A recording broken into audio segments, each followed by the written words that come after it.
Bem-vindos a mais um Turismo em Destaque.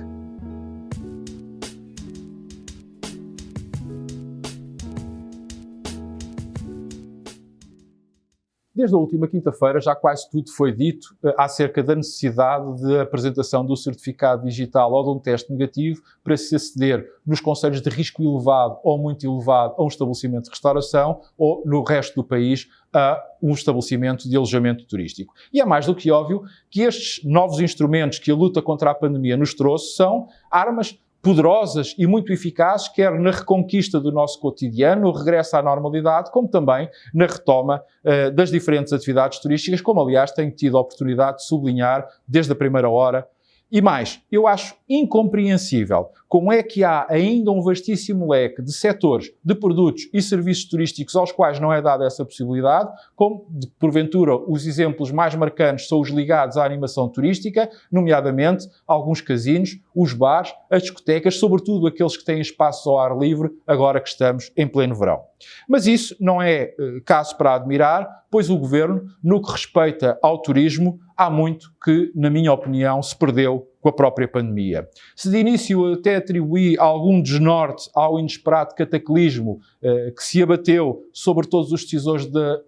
políticos fruto da eclosão da pandemia, agora, um ano e meio envolvido, creio que não há razão para quaisquer desculpas. Por isso, estamos perante uma verdadeira situação de desconhecimento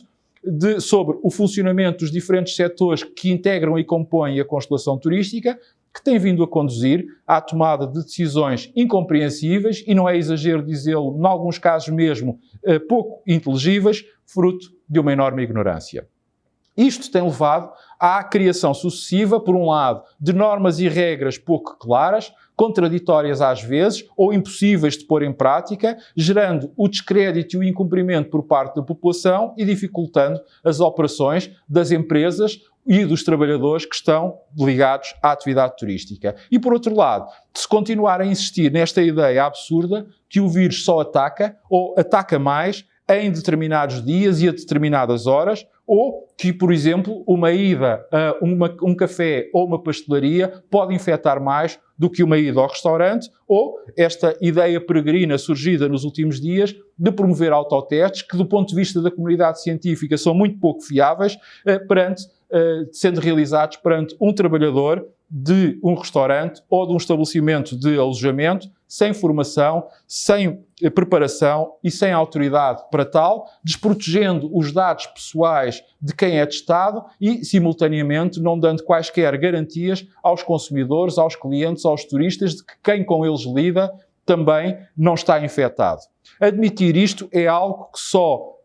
é possível a quem já descolou completamente da realidade e não faz nenhum sentido. Em conclusão, pare-se com estas medidas extemporâneas, com estas medidas esdrúxulas e desprovidas de qualquer ligação à realidade, que mais não fazem do que dar a entender que o Governo cristalizou na ideia peregrina da bolha, da célebre bolha da Liga dos Campeões, de tão má memória para todos nós, porque, como se sabe, rebentou por todo o lado. Se não sabem, por favor, perguntem. Informem-se. O turismo está repleto de pessoas que podem ajudar, que podem explicar e que podem ensinar. É que a continuarmos assim, só vamos dando sucessivos tiros no pé, agindo precipitadamente, descredibilizando-nos e dando, obviamente, argumentos aos nossos concorrentes.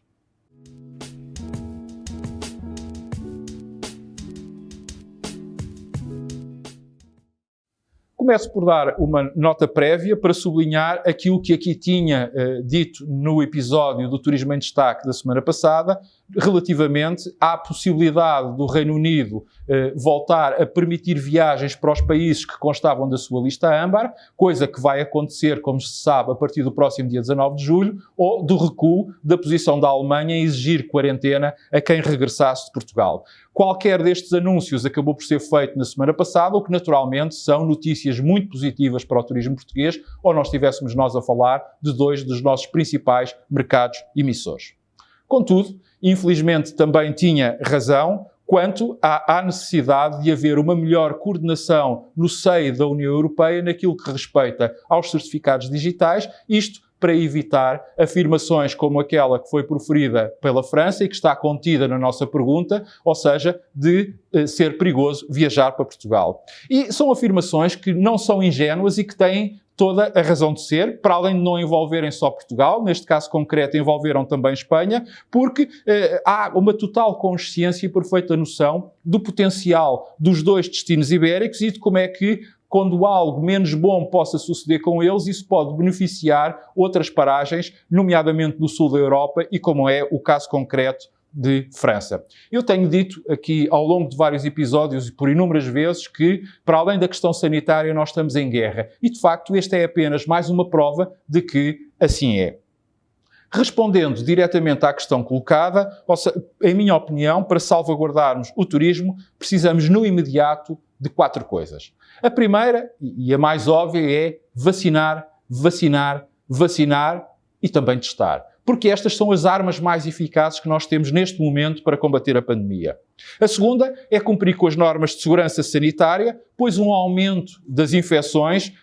pode-se correr o risco de subirmos para o patamar seguinte de perigo, ou isto é, aquele patamar que envolve o 500 ou mais infectados por cada 100 mil habitantes e que, do ponto de vista gráfico, estamos habituados a ver representado com a cor vermelha escura. E, se assim for, se esse patamar for alcançado, não há certificado digital que nos valha, pois, de acordo com as regras que estão estabelecidas para esse tipo de documento, só podem ser realizadas para essas regiões que estejam neste patamar viagens essenciais. Em terceiro lugar, devemos ter presente que para alguns mercados, como acontece com o caso britânico, ainda é exigido a realização e a apresentação de um teste negativo a quando do regresso. E isso quer dizer que, independentemente de se ter concluído o processo vacinal ou de se estar curado, é preciso fazer um teste e que o resultado seja negativo nessas 72 horas anteriores à viagem. E isso leva-nos e traz-nos à memória que não se pode repetir de maneira nenhuma aquilo que aconteceu em maio passado no Algarve, em que vimos turistas britânicos a perderem um dia inteiro das suas férias para obterem o seu teste. E já agora, se for possível, evitar também greves como a que aconteceu na passada sexta-feira do Serviço de Estrangeiros e Fronteiras, não pondo em causa o seu direito nem a sua justiça, mas apenas porque neste momento preciso elas lesam e prejudicam gravemente uma atividade económica que esteve 1 ano e meio em modo de pausa e que agora também começa a desconfinar.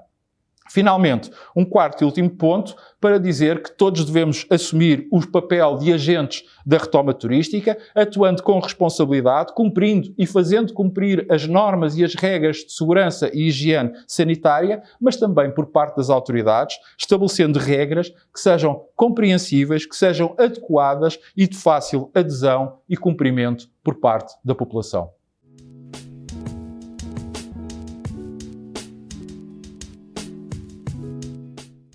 Sinceramente, eu vi este último relatório da OCDE com muita tristeza, com alguma vergonha e até com grande preocupação. Muita tristeza porque se confirmou aquilo que no último ano e meio de pandemia tenho andado a dizer. Ou seja, fazem-se muitos anúncios, falam-se em muitos milhões, mas a realidade é que há uma diferença abissal entre aquilo que é dito, entre aquilo que é anunciado e prometido e entre aquilo que de facto chega à economia real, aos verdadeiros destinatários dos apoios. Até parece, e perdoem-me a ironia, aqueles produtos ou serviços que quando da sua compra aparentemente só nos oferecem vantagens e que depois quando alguma coisa corre menos bem, aquilo que é invocado são as tais letrinhas pequeninas de um qualquer contrato. Alguma vergonha também porque ninguém gosta de ver o seu país como um dos piores ou um dos menos capazes em acudir aos seus agentes económicos, porventura, no momento da sua história de maior necessidade. Recordo que da OCDE fazem parte 37 países e nós fomos um dos últimos colocados nos apoios que foram disponibilizados às PMEs, que são, como é sabido, a base, a trave mestra que suporta e sustenta qualquer economia. E, finalmente, grande preocupação por causa do turismo português e do seu futuro, dado esta ser uma atividade económica que tem, como é sabido, um tecido empresarial extremamente atomizado. E ao saber-se que, por um lado, 1/4 das PMEs não recebeu quaisquer apoios. E, por outro lado, que o turismo foi a área da economia que mais sofreu os impactos da pandemia, isso quer dizer que a sua estrutura económica está altamente debilitada, para não dizer mesmo de rastros. E mais a mais, isto passa-se numa atividade que é profundamente simbiótica, onde todos dependem de todos, independentemente da sua dimensão, para satisfazer os consumidores, isto é, todos quantos decidem vir até nós ou por cá ficar gastando o seu dinheiro. Em suma, isto significa que alguma coisa tem que mudar e tem que mudar com urgência. Em que há momentos em que o rigor orçamental e que o controle da dívida pública se justificam, mas outros há em que aquilo que importa é preservar a economia, ou seja, preservar as empresas porque sem elas não há retoma económica. E Portugal não tem nenhuma outra área de atividade económica onde consiga ser competitivo à escala global como é a do turismo. Voltamos a ver-nos para a semana. Cuide de si, seja um agente da retoma turística.